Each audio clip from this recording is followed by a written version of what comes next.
विचार केला गेला पाहिजे असता।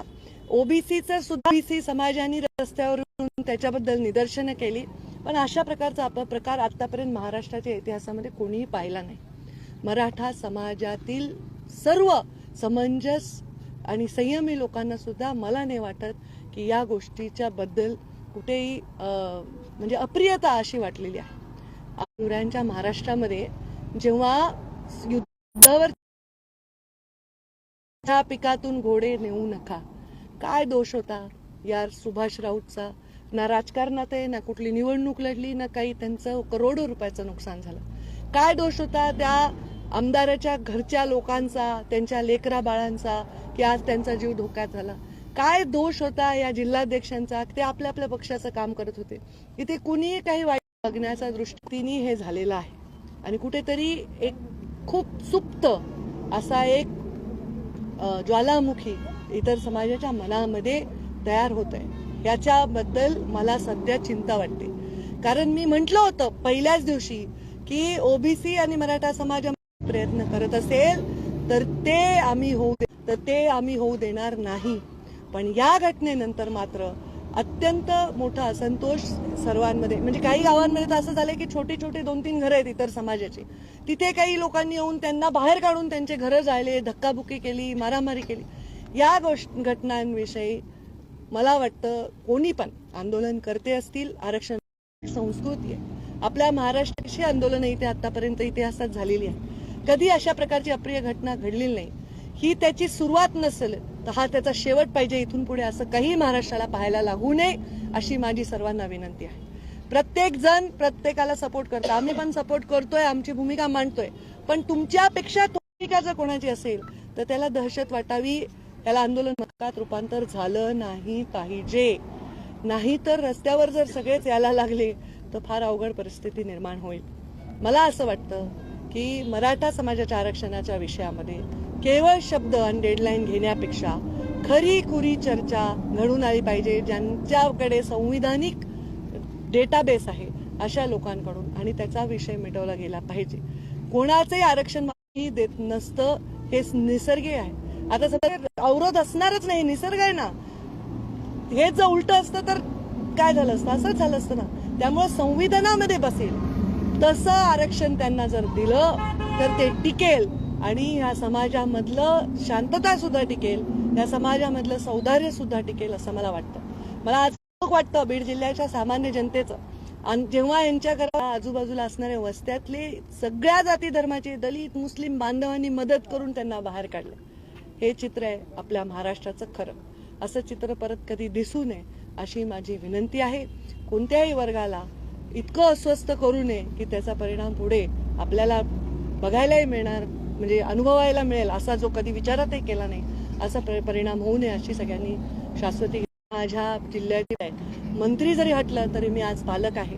आज पक्ष कोणताही असो, विचार कोणताही असो, जात कोणती असो, मी सर्वांना भेट दिलेली आहे आणि सर्वांच्या बद्दल सहानुभूती व्यक्त केलेली आहे। आरक्षणाची लढाई याच्यामध्ये धाक निर्माण करू शकतो आपण, पण भीती निर्माण होता कामा नये। तरुणाईला अशा आरक्षण मिळालं तरी अशा ठिकाणी वळवू नये ही जबाबदारी आहे। जर कोणी नेतृत्व त्या तरुणाईचं स्वीकारलं असेल, कोणी 1 दिवसात नेता होत असेल, कोणी 1 महिन्यात होत असेल, कोणी 1 तपात होत असेल, त्या सर्वांची जबाबदारी की आपल्या तरुणाईला अशा हिंस्र गोष्टीपासून दूर ठेवलं पाहिजे। त्यामुळे अशा गोष्टी परत रिपीट होता कामा नये। उलट असं झालं तर नेत्यांनी म्हणलं पाहिजे की याच्याबद्दल आम्हाला वाईट वाटतंय, आम्ही संवेदना व्यक्त करतोय, आम्हाला याच्याबद्दल माझ्याकडून असं झालं असतं किंवा माझ्या सगळ्या आंदोलनाचं आव्हान करा की जो असा करेल तो शिवरायांच्या महाराष्ट्रातला खरा सच्चा नागरिक नाही, तो मराठा आरक्षणाला बदनाम करू पाहतो। असं जर आव्हान केलं तर असं परत होणार नाही याचा मला विश्वास आहे। असं आव्हान आपण सर्वांनी करावं। मीडियाने सुद्धा आता इकडचा बूम घेऊन लगेच तिकडे घेऊन असं म्हणल्या पंकजाताई, समाजात तेढ निर्माण करणारे प्रश्न 5 मिनिटाची सत्य, पण 5 पिढ्यांचं नुकसान याच्यामुळे होतं। कृपा करून सगळ्यांनी जबाबदारीने या गोष्टीचं भान ठेवा आणि या गोष्टीबद्दल फार भयानक घटना झाल्यात, म्हणजे मी वर्णन ऐकलं, तोंडाला मास्क आहे, समोर बॅग लावली आहे, मागे बॅग लावली, पेट्रोलच्या बाटल्या आहेत, ते काय पेट्रोलचे बॉम्ब आहेत, म्हणजे अश्रू दूर कसा हाताळायचा, ही लोक जी इथे आक्रमण करत होती आमच्या राऊतच्या आणि आमच्या सगळ्या कुंडलीराव राजेंद्र मस्के सगळ्यांच्या घरावर, हे टोटली मला वाटतं इथे इंटेलिजन्सला पण एवढा प्लॅन, जर ही घटना घडली असेल आणि त्यांच्याकडे ह्या सगळी आयुधं असतील, त्यांनी ठरवून हे केलं असेल, त्याच्यामध्ये इंटेलिजन्सचं सुद्धा मला वाटतं कुठेतरी फेल्युअर झाले असं म्हणायला हरकत नाही. तर ह्याची स्पेशल इन्व्हेस्टिगेशन टीमकडनं ह्याची तपासणी झाली. त्या जालन्यातल्या लाठीचार्जची तपासणी झाली पाहिजे. त्यामुळे कुठलाही मोर्चा, कुठलंही आंदोलन आज मला बोलवत होतं, मला वाटतं याचा सूत्रधार कोण, याचा सूत्रधार कोणी नसला पाहिजे. ध्येय पाहिजे, सामान्य माणसाला न्याय द्यायचं, त्या लढ्याला न्याय द्यायचं. त्यामुळे अशा कोणत्याही सूत्रधारांच्या मोर्चात पंकजा मुंडे दिसली नाही तर वाईट वाटून घेऊ नका. मी त्याच बाजूनी, ज्या बाजूनी नेहमी होते आणि सदैव राहीन. आणि जर अशा काही परत घटना झाल्या, पूर्ण खात्री आहे, कारण आमच्या मनामध्ये स्वार्थ नाही. जो वंचित आहे, जो पीडित आहे, त्याच्या बाजूनीच आमचं नेहमी शक्ती आणि मत राहील. या संस्कारात आम्ही वाढलेलो आहोत. त्यामुळे कृपया महाराष्ट्र अशी परत वेळ येऊ नये, कारण डेडलाईन परत तुमची संपणार आहे. तेव्हा ती डेडलाईन महाराष्ट्राच्या सामान्य जनतेसाठी नसावी, शाळेत जाणाऱ्या मुला मुलींसाठी, सामान्य नोकरी करणाऱ्या, आपल्या पोटच हातावर पोट असणाऱ्या लोकांसाठी नसावी, अशी माझी आव्हान सर्व नेत्यांनी आपापल्या समाजाला करावं. मी सुद्धा मला मानणाऱ्या सर्व समाजाला हेच आवाहन करते की शांतताप्रिय मार्गाने आणि संविधानिक मार्गाने आणि माणुसकीच्या मार्गाने आपण सर्वांनी काम करावं. धन्यवाद. प्रशासनासोबत तुमचं काही बोलणं झालंय का? तुम्ही एसपींना भेटलात का? त्या अगोदर त्या दिवशी तुमचा काही कॉल झाला होता का? हे सगळं घडत असतं त्या दिवशी जेव्हा हे सगळं घडत होतं, त्या दिवशी पहिले तर हे सगळं शॉकिंग होतं आणि त्यामुळे नंतर इंटरनेटची बैठक बोलवली. सामाजिक काम करणारी आणि इतके वर्ष राजकारणात काम करणारी एक कार्यकर्ती म्हणून आता प्रशासनाची भेट घेणार आहे. मी कलेक्टर आणि एसपींना भेटणार आहे. मला भेटायच्या आधी या लोकांची फर्स्ट हँड माहिती पाहिजे होती, कारण आयक्यू माहिती, सोशल मीडियाची माहिती किंवा रंगवलेली माहितीवर विश्वास ठेवणं बरोबर नाही. म्हणून मी स्वतः ज्यांच्या घरी गेले, त्यांचे अनुभव मी ऐकले आणि ते प्रचंड भयावह होते. त्यामुळे त्या अनुभवांच्या बद्दल आता नक्की मी प्रशासनाला सांगेन आणि त्यांना पण डेडलाईन दिली पाहिजे की ह्याची लवकर इन्व्हेस्टिगेशन करून या लोकांवर कार्यवाही केलीच पाहिजे. कोणी कोणाला हिंस्रपणे हाताळत असेल, कोणाचं आयुष्यात उठून टाकलं या माणसाला, याने काय दोष होता मला हा प्रश्नच कळत नाही. आम्ही तरी समजा राजकारणात आहेत, काहीतरी कोणाला तरी भावना असेल, पण असं कोणाला असं हाताळणं अत्यंत अयोग्य आहे. पोलीस प्रशासन त्या ठिकाणी कमी पडलं का? नेमकं हातावर हात ठेवून होतं असं देखील बोललं जातं.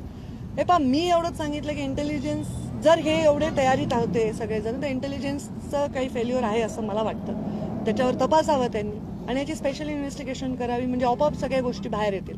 2 दिवसापूर्वी धनंजय मुंडे यांनी पाहणी केली, त्यावेळी ते असं म्हणले की सोशल मीडियातून असे मेसेज फिरत होते, आता माजलगाव झालं, बीड झालं, आता परळीकडे चला. तर तुम्हाला अशी काही माहिती मिळाली होती का की असं काय होणार आहे म्हणून? असं कोणी प्रयोग करायचा प्रयत्न करू नये अशी माझी विनंती. एकूण 4 टीम होत्या. पहिली टीम घोषणा द्यायची, दुसरी टीम दगडफेक करायची, तिसरी आग लावायची आणि चौथी सगळ्यावर वॉच करायची. 30 फुटाचं अंतर आहे मुख्यालय आणि क्षीरसागरांच्या बंगल्याचं. तरी पण पोलीस तिथं भजाची भूमिका घेत होते असं जयंत पाटील म्हणाले, रोहित पाटील म्हणाले. तुमची काय मागणी आहे? माझं हेच मागणं आहे की या सगळ्या गोष्टीची चौकशी करावी. पोलिसांना सुद्धा संरक्षण दिलं तर पोलीस सुद्धा चांगल्या ऍक्शन घेतील. पण पोलिसांची आता परिस्थिती अशी सुद्धा असू शकते की जालन्याच्या बाबतीत वेगळा निर्णय झाला आणि इकडे वेगळा निर्णय झाला. पोलिसांना बळ दिलं, मी बघितलंय गोपीनाथ मुंडेंच्या काळात पोलिसांना बळ दिलं तर पोलीस आतंकवादाला संपवून टाकतात. हे तर विषय एवढा मोठा नाही, पण मला असं वाटतं की इथे कम्युनिकेशन गॅप झाला असावा. मी काही इथे प्रेडिक्शन करू शकत नाही, मी म्हणू शकत नाही असंच झालं. माझं म्हणणं इथे कम्युनिकेशन गॅप झाला असावा. इंटेलिजन्सचं फेल्युअर दिसतच आहे, कारण जर हे सगळे तयारीत होते तर हे कुठेतरी फोनवर बोलले असतील, काहीतरी संभाषण असतील ज्याचे अंदाज इंटेलिजन्सला यायला पाहिजे होता. आणि कुठेतरी मला वाटतं की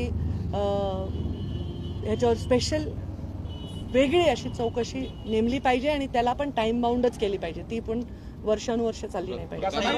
त्या दिवशी घटना घडत होत्या, त्या दिवशी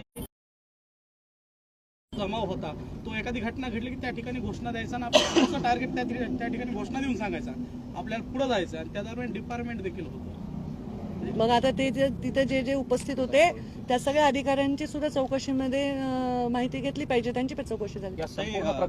माध्यमाकडून बीड जिल्ह्यात मी पालक म्हणून ह्या गोष्टीचा निषेध करते. बीड जिल्ह्यात असे प्रयत्न भविष्यामध्ये असफल आपण सगळ्यांनी म्हणून केले पाहिजे.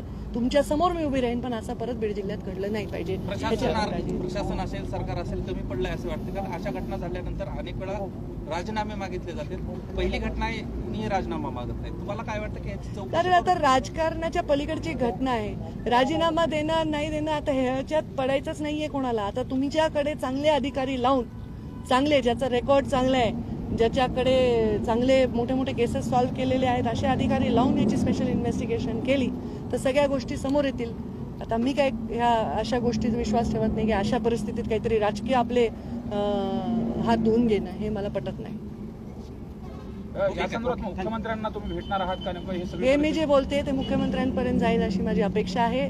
मी जे पत्र लिहीन ते सगळ्यांना लिहीन. मला भेटायची काय गरज आहे? त्यांचे मंत्री रोज तिथे जात आहेत वेगवेगळ्या आंदोलनात, ते लोक जाऊन रिपोर्ट करतायत. त्यांचे मंत्रिमंडळ आहे, पालकमंत्री इथे आहेत, ते सांगतील मुख्यमंत्र्यांना काय सांगायचं ते. मी जे सांगते तुमच्या माध्यमातून त्यांना सांगते. आता त्यांचा वेळ घेणार नाही, तुमच्या माध्यमातून त्यांना विनंती करेन की तुम्ही, आणि गृहमंत्र्यांना विनंती करेन तुम्ही स्पेशल इन्व्हेस्टिगेशन करावी आणि अशा घटना, अप्रिय घटनांचा विरोध करायला मागे पुढे न बघता तुम्ही प्रोटेक्शन द्यावं. ज्यांचा याच्याशी काही संबंध नाही ते लोकांनी इथून पुढे सफर नाही करायला पाहिजे. मात्र मराठा आंदोलकांना काय आव्हान असेल तुमचं? एकंदरीत मराठा असेल, ओबीसी असेल, अशा पद्धतीच्या जे घटना घडतात सगळ्यांना काय नेमकं तुम्ही आव्हान मी करा? हेच आव्हान केलं सर्वांना मगाशी सुद्धा की आपण संविधानिक मार्गाने आपले आंदोलन केले पाहिजे. सामान्य माणसाला त्रास झालेला खपवून घेतला जाणार नाही. भगवान सेना कुठेतरी आहे 5% आरक्षण आहे ते वंजारी समाजाला आरक्षण द्यावं असं भगवान सेनेची मागणी आहे. तुमचा काय प्रश्न आहे? ओबीसी आरक्षणाला हायकोर्टामध्ये आव्हान देण्यात आलेलं आहे. या सगळ्या संदर्भाची याचिका दाखल झालेली आहे आणि आज सुनावणी देखील या सगळ्या संदर्भामध्ये झालेली. वरचं जे घटनाबाह्य आरक्षण असं या याचिकेमध्ये मांडलेलं आहे. आपली भूमिका या सगळ्या संदर्भात काय आहे? याच्याबद्दल सुनावणीत काय झालं? सुनावणीचे अपडेट नाही ना आले. आता मुळामध्ये याच्याबद्दल माझी भूमिका स्वयंस्पष्ट आहे.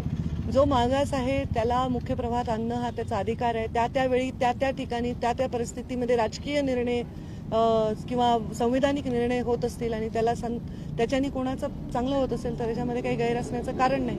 आता कोर्टाने काय करावं हा विषय बोलण्या एवढी मी मोठी नाही. कोर्टातला निर्णय फायनल असेल. कोर्टात एखादा निर्णय, जसं आता ओबीसीचं राजकीय आरक्षण संपुष्टात आलं एका वेळी, आम्ही त्याच्यावर प्रयत्न केले पण त्याच्यावर लढलो, पण त्याची एक पद्धत लढण्याची असावी एवढीच माझी अपेक्षा आहे.